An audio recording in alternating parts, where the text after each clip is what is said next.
Alright guys, sorry it took a while, I just wanted to upload a video. So I'm back, continuing on reading the Trading with Enemy Act book. I'm on page 52, let's go if you guys want to follow along. So I'm going to continue. Again, this is for educational purposes only and entertainment purposes only. This is not my book, I am just reading for educational and entertainment purposes only. Alright, so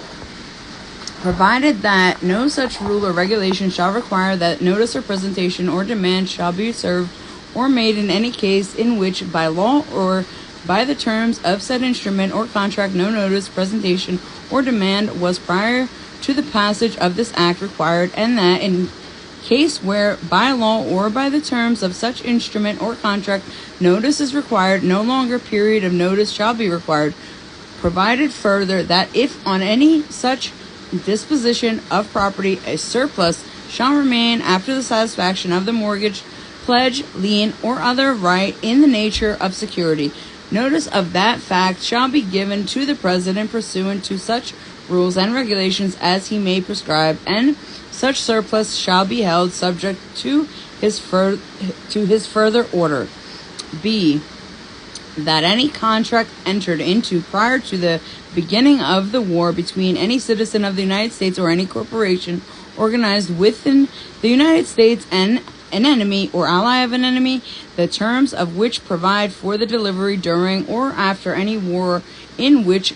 a present enemy or ally of an enemy nation has been or is now engaged, or of anything produced, mined, or manufactured in the United States may be abrogated by such citizen or corporation by serving 30 days notice in writing upon the alien property custodian of his or its election to abrogate such contract. C. The running of any statute of limitations shall be suspended with reference to the rights or remedies on any contract or obligation entered into prior to the beginning of the war between parties neither of whom is an enemy or ally of an enemy, and containing any promise to pay or liability for payment which is evidenced by drafts or other commercial paper drawn against or secured by the funds of other property situated in an enemy or ally of an enemy country, and no suit shall be maintained or on any such contract or obligation in any court within the United States until after the end of the war, or until the said funds or property shall be released for the payment or satisfaction of such contract or obligation. Provided, however, that nothing herein contained shall be construed to prevent the suspension of the running of the statute of limitations in all other cases where such suspension would occur under existing law. Section 9. That any person not an enemy or ally of an enemy claiming any interest, right, or title in any money or other property which may have been conveyed, transferred, assigned, delivered, or paid to the alien property custodian hereunder and held by him or by the treasurer of the United States, or to whom any debt may be owing of the United States, or to whom any debt may be owing from an enemy or ally of an enemy, whose property or any part thereof shall have been conveyed, transferred, assigned, delivered, or paid to the alien property custodian hereunder, and held by him or by the treasurer of the United States, may file with the said custodian a notice of his claim under oath, and in such form and containing such particulars as the said custodian shall require, and the president, if application is made therefor by the claimant, may, with the cessation of the owner of said property and of all persons claiming any right, title, or interest therein, order the payment, conveyance, transfer, assignment, or delivery to said claimant of the money or other property so held by the alien property custodian or by the treasurer of the United States, or of the interest therein to which the president shall determine said claimant is entitled, provided that no such order by the president shall bar any person from the prosecution of any suit at law or in equity against the claimant to establish any right, title, or interest which he may have in such money or other property, if the president shall not so order within 60 days after the filing of such application, or if the claimant shall have filed the notice as above required and shall have made no application to the president, said claimant may at any time before the expiration of 6 months after the end of the war institute a suit in equity in the District Court of the United States for the district in which such claimant resides, or if a corporation where it has its principal place of business, to which suit the alien property custodian or the treasurer of the United States, as the case may be, shall be made a party defendant to establish the interest, right, title, or debt so claimed, and if suit shall be so instituted, then the money or other property of the enemy or ally of enemy against whom such interest, right, or title is asserted, or debt claimed shall be retained in the custody of the alien property custodian or in the treasury of the United States as provided in this act, and until any final judgment or decree which shall be entered in favor of the claimant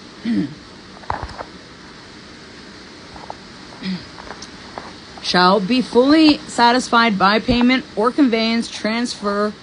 assignment, or delivery by the defendant or by the alien property custodian or treasurer of the United States on the order of the court, or until final judgment or decree shall be entered against the claimant or suit otherwise terminated,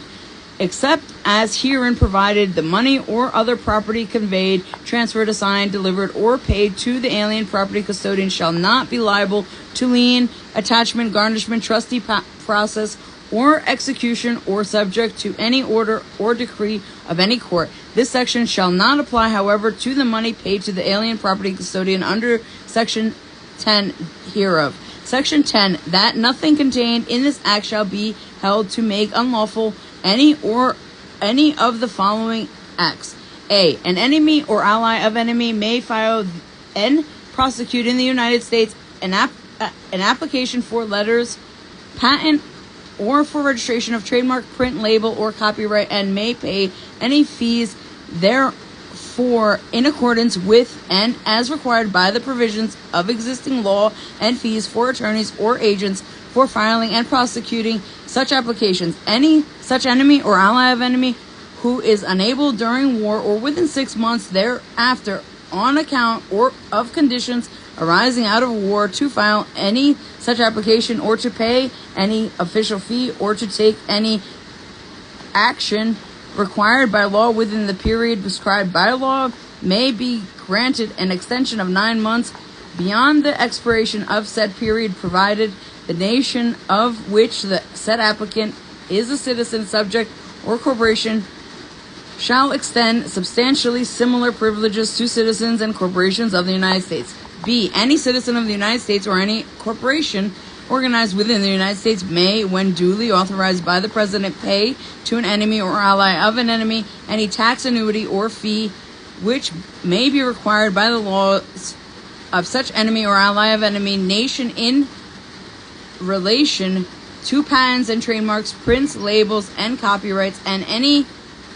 such citizen or corporations may file and prosecute, and any such citizen or corporation may file and prosecute an application for letters,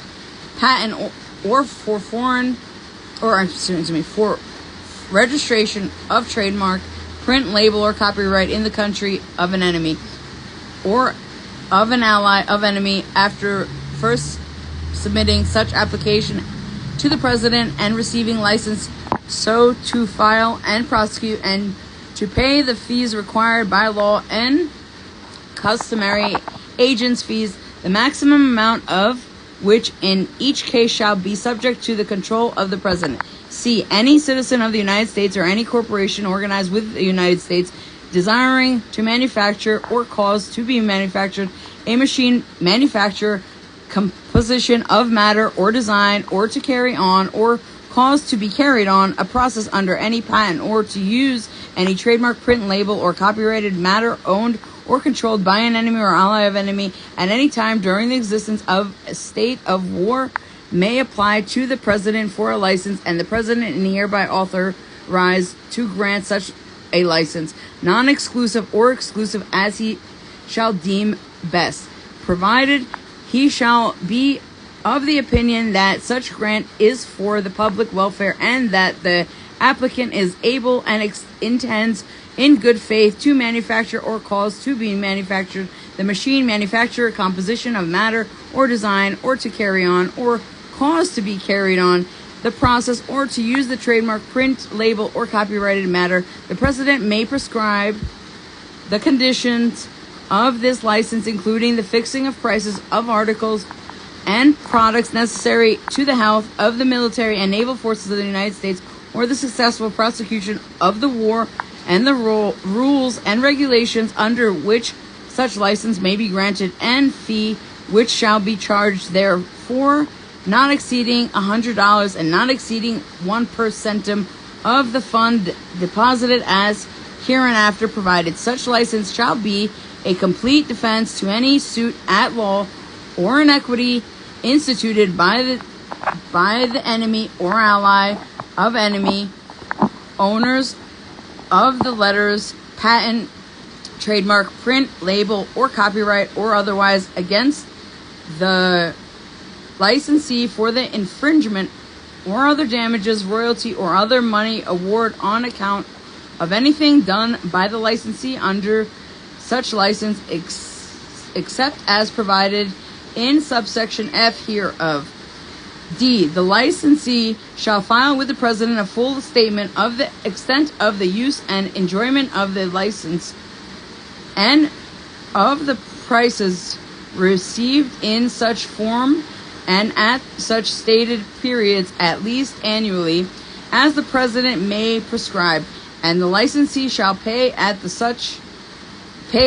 times as may be required to the alien property custodian, not to exceed 5 per centum of the gross sums received by the licensee from the sale of said inventions or use of the trademark, print, label, or copyrighted matter, or if the president shall so order, 5 per centum of the value of the use of such inventions, trademarks, prints, labels, or copyrighted matter to the licensee as established by the president, and sum so paid shall be deposited by the alien property custodian forthwith in the Treasury of the United States as a trust fund for the said licensee and for the owner of the said patent, trademark, print, label, or copyright registration as hereinafter provided, to be paid from the Treasury upon order of the court as provided in subdivision F of this section, or upon the direction of the alien property custodian. E. Unless surrendered or terminated as provided in this act, any license granted hereunder shall continue during the term fixed in the license, or in the absence of any such limitation during the term of the patent, trademark, print, label, or copyright registration under which it is granted. Upon violation by the licensee or any of the provisions of this act or of the conditions of the license, the president may, after due notice and hearing, cancel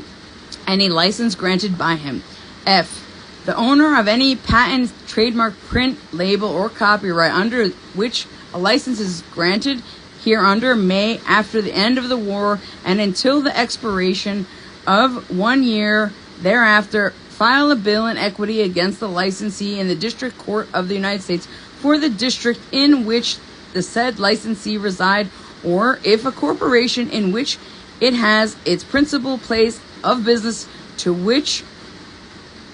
suit the Treasurer of the United States shall be made a party, for recovery from the said licensee for all use and enjoyment of the said patented invention, trademark, print, label, or copyrighted matter. Provided, however, that whenever suit is brought as above, notice shall be filed with the alien property custodian within 30 days after date of entry of suit.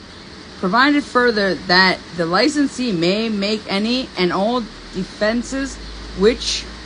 would be available were no license granted. The court on due proceedings may adjudge and decree to the said owner payment of a reasonable royalty. The amount of said judgment and decree, when final, said shall be paid on order of the court to the owner of the patent from the fund deposited by the licensee, so far as such deposit will satisfy said judgment and decree, and the said payment shall be in full or partial satisfaction of the said judgment and decree as the facts may appear, and if after payment of all such judgments and decrees there shall remain any balance of said deposit, such balance shall be repaid to the licensee on the order of the alien property custodian. If no suit is brought within 1 year after the end of the war, or no notice is filed as above required, then the licensee shall not be liable to make any further deposits, and all funds deposited by him shall be repaid to him on order of the alien property custodian upon entry of the suit and notice filed as above required, or upon repayment of the funds as above provided. The liability of the licensee to make further reports to the president shall cease. If suit is brought as above provided, the court may at any time terminate the license and may, in such event, issue an injunction to restrain the licensee from infringement thereafter, or the court, in case the licensee prior to suit shall have made investment of capital based on possession of the license, may continue the license for such period and upon such terms and with such royalties as it shall find to be just and reasonable. G. An enemy or ally of enemy may institute and prosecute suits in equity against any person other than a licensee under this act to enjoin infringement of letters, patent, trademark, print, label, and copyrights in the United States owned or controlled by said enemy or ally of enemy in the same manner and to the extent that he would be entitled so to do if the United States was not at war, provided that no final judgment or decree shall be entered in favor of such enemy or ally of enemy by any court except after 30 days notice to the alien property custodian. Such notice shall be in writing and shall be served in the same manner as civil process of federal courts. B. All powers of attorney heretofore or hereafter granted by an enemy or ally of enemy to any person within the United States, insofar as they may be requisite to the performance of acts authorized in subsections A and G of this section, shall be valid. I. Whenever the publication of an invention by the granting of a patent may, in the opinion of the President, be detrimental to the public safety or defense, or may assist the enemy or endanger the successful prosecution of the war, he may order that the invention be kept secret and withhold the grant of a patent until the end of the war, provided that the invention was disclosed in the application for said patent may be held abandoned upon it being established before or by the Commissioner of Patents that in... Shit, 1 second. Where was I?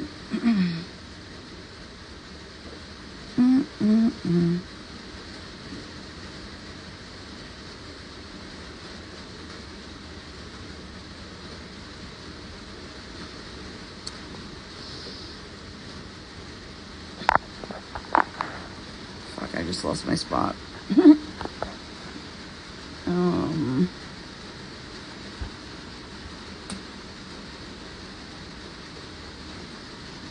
Alright, I'll be right back. Give me 1 second.